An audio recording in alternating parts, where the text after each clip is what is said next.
Movie ఎక్స్ట్రాడినరీగా ఉందండి. చాలా చాలా బాగుంది. ఇరగదీశారు. అక్కినేని నాగార్జున గారు అయితే ఇరగదీశారు. నా సామి రంగా ఈసారి మాత్రం మాస్ జాతర, అక్కినేని మాస్ జాతర ఇరగదీశారు. సంక్రాంతి మాదే. అక్కినేని నాగార్జున గారు సూపర్ డూపర్ హిట్ కొట్టారు. అనిపించుకున్నారు. అక్కినేని నాగార్జున గారిని ఇలా మాస్ జాతరలా మాస్ మాస్ మాస్ మాస్ గా చూడాలని అనుకున్నాము అభిమానులందరం. కీరవాణి గారు ఎక్స్ట్రాడినరీగా చేశారు. చాలా బాగుంది. న్యాయం చేశారు. ప్రతి ఒక్కరు మూవీకి న్యాయం చేశారు. నాకు తెలిసి నా పర్సనల్ ఒపీనియన్, ఈ పాత్రకు అంజి పాత్రకు అల్లరి నరేష్ గారే కరెక్ట్. ఎందుకంటే ఆయన వీరాభిమాని నాగార్జున గారికి. రాజ్ తరుణ్ కూడా బాగుంది. ఎమోషనల్ బాగుంది. రాజ్ తరుణ్ కూడా బాగుంది. సరిపోలే, డోస్ అయితే ఇంకా సరిపోలే. అభిమానిగా శివసీన వస్తుందని ఎక్స్పెక్ట్ చేయలే. యాక్చువల్ గా నా సామి రంగ సినిమాలో శివసీన పెట్టాడు. చైన్ సీన్ గుర్తొచ్చింది. అసలు చైన్ పట్టుకొని ఏంటి బాసు, చైన్ ఇలా పట్టుకొని అంటాడు ఆ స్వామి రంగా. అదిరిపోయింది. అసలు నాగార్జున గారిని తెర మీద ఇలా చూడడమే అది ఒక పండగ. అదరగొట్టేశారు బాసు, అదరగొట్టేశారు.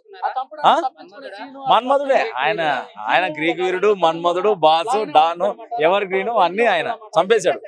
అంటే నాకైతే అభిమాని నాకైతే తక్కువనే అనిపించలేదు, ఎక్కువనే అనిపించింది నాకైతే. నాగార్జున పెర్ఫార్మెన్స్ చాలా బాగుంది. సిగ్నేచర్ మూమెంట్లు అంటే ఒక చైన్ సీన్ ఒకటి ఉంది, లిటరల్లీ గూస్ బంప్స్ ఇస్తుంది ఫ్యాన్స్ కి. అయితే ఇంటర్వెల్ బ్యాంగ్ ఒకటి, క్లైమాక్స్ ఒకటి. నాగార్జున గారిని బాగా ఎలివేట్ చేశాడు డైరెక్టర్. అల్లరి వేసుకొని బాగా ఆడుకున్నారు. ఈ సినిమాలో రాజ్ తరుణ్ ఇంపార్టెన్స్ కంటే ఈ సినిమా రాజ్ తరుణ్ ఇంపార్టెంట్ అని చెప్పొచ్చు.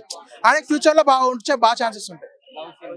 లవ్ సీన్స్ బాగానే ఉన్నాయి. ఫస్ట్ హాఫ్ చాలా బాగుంటుంది. సెకండ్ హాఫ్ వచ్చేది ప్రెడిక్టబుల్ అయిపోతుంది. రొటీన్ ప్రెడిక్టబుల్ స్టోరీ అన్నట్టు అయిపోతుంది. విన్ని నిజంగా మూవీ అయితే చాలా అంటే చాలా బాగుంది బ్రో. నెక్స్ట్ లెవెల్ ఉంది మూవీ అయితే. యాక్షన్ సీన్స్ అయితే చెప్పొద్దు బ్రో. హీరోయిన్ అయితే నిజంగా ఆశిక చెప్తున్నా, చాలా అంటే చాలా బాగుంది మూవీ. చూడండి, ప్రతి ఒక్కరు ఫుల్ ఎంజాయ్ చేస్తారు బ్రో. ఇంటర్వెల్ బ్యాంగ్ ఉంది బ్రో. నిజంగా అయితే నాగార్జున గారు చైన్ ని మడత పెట్టి ఒక వార్నింగ్ ఇస్తాడు. అది అయితే నెక్స్ట్ లెవెల్ ఉంది. నిజంగా పోటీలో దొరుకుతాయి బుక్స్, కొత్తగా ఉన్నాయి నాగార్జున లుక్స్ అంత బాగున్నాయి. లుక్స్ అయితే హీరోయిన్స్ 2-3 ఉన్నారు. ఆశిక గారు అయితే నిజంగా నెక్స్ట్ లెవెల్ పర్ఫార్మెన్స్ ఉంది.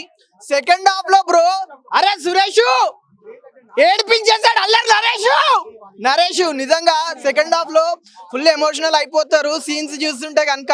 చెప్తున్నా కదా బ్రో, క్లైమాక్స్ అయితే ఉంది. గోల్కొండలో ఉంది కోట. క్లైమాక్స్ లో ఒకటే వేట. అంత హ్యాండ్సమ్ గా ఉన్నాడు నాగార్జున. నిజంగా సూపర్ ఉన్నాడు. మూవీ అయితే బొమ్మ బ్లాక్ బస్టర్. మ్యూజిక్ గురించి చెప్తే కనుక బ్రో, మ్యూజిక్ అయితే చెప్తున్నా కదా, కీరవాణి గారు మంచి బీజిఎంస్ తో అయితే చెప్తున్నా కుమ్మేశాడు కీరవాణి అయితే. మలయాళం సినిమా రీమేక్ అయితే సేమ్ యాజ్ దించింటే ఇంకా చాలా సూపర్ గా ఉండేది. ప్లస్ పాయింట్ ఏంటి, బ్యాక్గ్రౌండ్ మ్యూజిక్.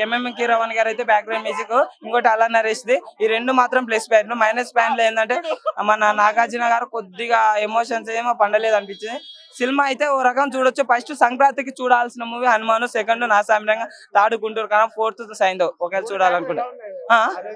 అల్లరి నరేష్ చాలా బాగుంది, ఎక్సలెంట్ ఉంది. మనం అయితే అల్లరి నరేష్ అయితే ఫుల్ ఎంజాయ్ చేస్తాము. ఇంకా మిగతా క్యారెక్టర్లు అంత ఇంపాక్ట్ అయితే ఉండదు. ఇంకోటి థియేటర్ లో హీరోయిన్ తొలకపోతాడు, అప్పుడు ఆ సీన్స్ బాగుంటాయి. ఇంకోటి ఏంటంటే చైన్ సీన్ ఉంటాయి. ఈ రెండు మాత్రం చాలా బాగుంటాయి.